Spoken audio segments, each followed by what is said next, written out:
Hello there, it's Mr. Chime from weeklybego.com, and I'm back again with another episode of the Weekly Bego podcast. And today is episode 17, and I'm going to be talking about what to do if your roommate does not pay rent. Now, a while ago, I believe that was last week, I talked about how to find a roommate. This is because in our current economy, there may be a need for you to get somebody to help you pay rent. And if you finally find this person and you two live together, and it turns out that this person is not who you expected that person to be, in the sense that they are not holding their own end of the bargain that you two have struck towards bill payment, what do you do if this particular roommate does not pay you rent? Now, this is reality, right? And the goal of you having a roommate is probably to have someone to help you pay down on the bills. And I believe that before you agree to let this person move into your apartment or house, you sat this person down and you talked about how to go about splitting the monthly rental bills, right? And I also believe that you were wise enough, as I advised on episode 16, to have a notarized contract where you both sign on to accept certain percentage of rental expenses. If yes, and this roommate has started giving you issues when it comes to not paying rent, what you need to do is have a conversation with the person first. You need to call a meeting, call the person, sit the person down, try to figure out what is going on. Does this have to do with an unintentional disruption of the person's monthly income? Or does this person just don't want to pay their fair share of yours rental bills? Now, once you have ascertained what the issue is, for instance, if it's because the person lost their jobs and they're unable to pay rent now, then you can, using your own judgment, figure out what is best for you. Perhaps you may give them a 1 month grace to get a new job while you handle the rental expenses, or you could just find another roommate, but that depends on you. So I need you to take into account what this disruption of their income is going to do to you, is going to do to your savings. If you're willing to give them a grace period to get another job, and if they're willing, and if they're actively looking for another job, then I say that's the best way to go about it. However, if you sat the person down and then you have the conversation about the person not doing their fair share of the rental agreement, that is, paying their fair share of the bills, if you had that conversation and it turns out that this person is adamant on not paying rent on time and they are not being consistent about it and they're intentionally doing this, then that's when you go into the next thing that I want to talk about. And that is, I want you to always protect your financial interest first. I know it might sound harsh, but the reason why I'm telling you this is when it comes to this rental business, whether you're renting alone or whether you're renting with somebody else as a roommate, if you have a bad rental history, it can reflect on your credit history. If you're known not to pay rent on time, if you're known to owe debts like, light bills and all that, all these things are going to be sent out to collections. And once they're sent out on collection, they're going to be on your rental. They're going to be on your credit history, I meant to say. And what this does is it drops your credit score and it shows that you're someone that is not financially responsible. So when I say protect yourself financially, I'm talking about before you even accept that person as your roommate, I believe that you drafted an authorized agreement where you two agreed on carrying a certain percentage of yours rental bills. Like for instance, you all agree on 50-50. Say you all are gonna split all the rental bills to 50%. Everybody shares 50% or 60-40, depending on what you all agreed on. And you all went to a clerk or the court and had that notarized. When you do this makes the contract very legal. It holds up in court, especially a small claim court. Should one of you renegade on the rental bill agreement. Now, prior to you accepting this person, I also believe that you protected yourself financially by specifying what needs to be paid or who needs to pay what on that contract that you have drawn. For instance, if the total rental expenses per month is $2,000 and you all agree to go 50-50 split on that, that means you pay $1,000, the roommate pays $1,000, right? And on that contract, you specify who is paying what. For instance, on that contract, you may write, I am going to pay $1,000 towards the rent. The roommate is going to pay $1,000 towards the rent. If you all even want to go further, you guys could just break it down to, for instance, rental expenses like the rent itself. We pay 50-50 on that. Light bills, we pay 50-50 on that. If you have Wi-Fi, you pay 50-50 on Wi-Fi. Water bills, you all pay 50-50 on water bills, all the way down to the middle for every and each rental bill that you have. That is what I mean by being specific about who pays what. It makes it easy to contest in a small claim court. And also the reason why this is important is if you all decide to go to a small claim court and one person starts to deny about reaching a specific, well-detailed rental agreement that was notarized and signed,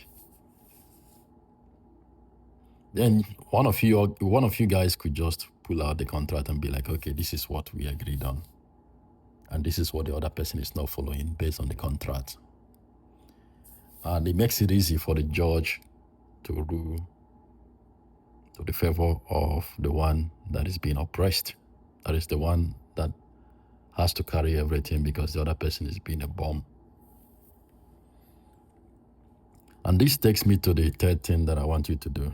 If your roommate doesn't pay rent, sue the person in a small claim court. How does this work? You go to a small claim court, you tell them that, you want to, you have a legal issues. You're having a legal issue with your roommate that has to do with the person not paying their fair share of the rent, and you've been carrying them along for a long while. And you either want eviction or you want all that money back. And they will tell you exactly how to go about it, and you go about it. And on the appointment day, you show up, and then the roommate show up, and you contest. That's how it works. But I would hate for it to get to this level, because for it to get to this level, that means things have seriously deteriorated between you and your roommate. But I always say to have this as the last option, because it's obviously going to cost you money to file your claim, right? So have this as the last option should your roommate decide to stop paying bills. The next thing that I have is in a situation where you have sat your roommate down and you guys have talked about why the roommate is not paying rent, and the roommate is quite insistent on not paying rent even though he or she has income coming in monthly, and you already have a well-drafted agreement on who is to pay what, and you've talked to this roommate and they are still very adamant on not paying the bills, although they have monthly income coming in. then you could just simply break the lease. What do I mean by break the lease? You are going to have to move out. You're going to have to find another place for yourself. But then there's a sad thing about this, though, and that is the financial repercussion of breaking lease. This is where I usually advise young working class adults that if you're going to have a roommate, first discuss it with the rental property manager or the landlord. This is where you ask the landlord, after you have vented your roommate and you found someone that is very good, someone that matches your expectation, and you to go to the landlord and you ask for something I call a partial payment arrangement. This is where if you guys reach a certain rental bill contract or agreement, say if you all decide to go 50-50, you are going to pay what you need to pay every month without even worrying about whether the roommate is contributing. This is because the landlord or the rental property manager will always go to the roommate to ask for his or her own fair share of the bills. Now, it doesn't really have to depend on you now to go ask your roommate, hey, why are you not paying your rent? I'm paying my part. I want you to pay your part. I don't want to pay my part and your part, right? So that's what I always advise young working class adults to do. If you're going to get a roommate, ask your landlord for a partial payment arrangement system where your payment of your fair share of the bills do not depend on your roommate. This is because if you don't do it, then that means that every time it comes for you to pay your rent or your rental bills, you have to pull your money and get their money to go pay it together.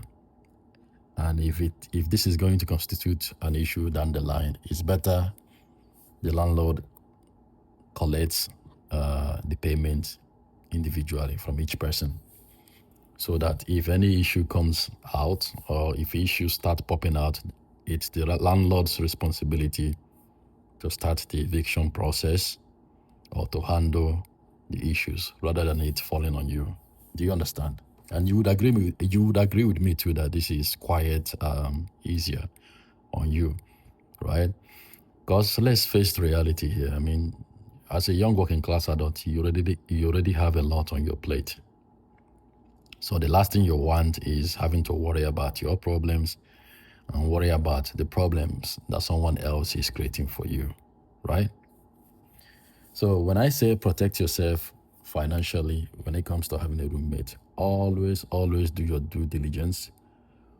It is good to have a roommate if you're struggling to pay your rental bills. However, you have to always protect yourself. Firstly, by making sure you vet the applicant very well.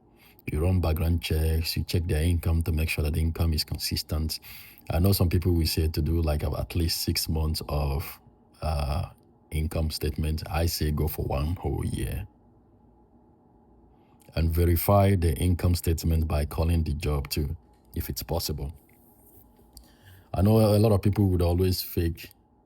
The adults out there that will fake their income statement, or they will try to, convince you by showing you a large sum of money in their bank account to say, hey, listen, I have this amount of money in my bank account and I can handle the rental expenses. If I were you, and if they don't have any statement of income, monthly income coming in, and they want to use their bank account to show proof of their ability to pay rent and other bills, I would say to tell them to pay everything up front. Like if they're going to stay with you for 6 months, pay the whole 6 months. Because what some young adults do, and this is sad, is that they get their friends or their family member to deposit a large sum of money into their accounts so they can use that. And then every month they will try to figure out a way to pay the rental bills. That's after they have given the money back to whoever deposited it in their bank account. And I get that everybody wants to have a roof over their head. But the thing is, you don't want a situation where somebody paint themselves to be who they are not.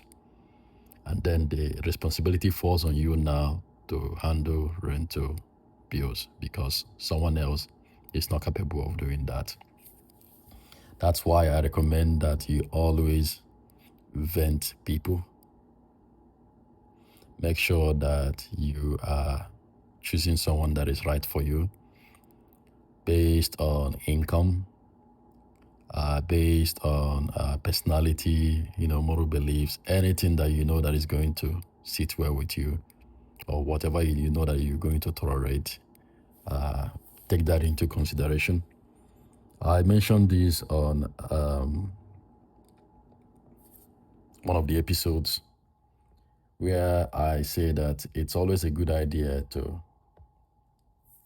choose your battles when it comes to having a roommate, because you may have issues here and there. I mean, it's two personalities living in a place. Your roommate is not exactly you, so because of your differences in the way you two see the world or life experiences, you might have some disagreements. But it's always good to have someone who will not make the rental experience a living hell for you, right? Hence why I say to always do your due diligence before picking up someone to be your roommate. And if you do all of those things and it turns out that this person still not a good person, or this person does not pay rent and is making you carry most of the rental bills coming in, which is not what you all agreed on, then do all these things that I have recommended here in order to protect yourself. Because if you do not do those things, you are going to damage your credit. And when you have a damaged credit history based on a bad rental experience, like say you were not paying rent on time, or you were owing months of rent, or you broke a lease without paying the leasing office the remaining months that they want you to pay, it's going to create future rental issues for you. You're trying to get another apartment is going to be hard, because remember, here in the United States, when you try to get an apartment, especially when you're a young working class adult, they want to know whether you've had experiences renting an apartment before. And if yes, they want references from your previous landlord. And if you give that, they're going to call them and say, hey, this person is trying to rent with us. What was your experience with them? Were they a good renter, or are they bad ones? And if there was a lot of mess associated with you renting the apartment because you had a bad roommate, they are going to tell on you. And the last thing apartment wants is to beg you every month to pay your rent on time. So obviously, you're going to have a difficult time getting a new apartment. That's all I want to tell you today. So I want you to be very aware of these things when you are getting a roommate, so that you don't get one that will suddenly stop paying their fair share of rent and then having you carry the entire responsibility of paying rental bills for the duration of the lease. You always have to protect yourself, guys. I'm serious about this. That's all I wanted to say today. You all have a good week. Chime out.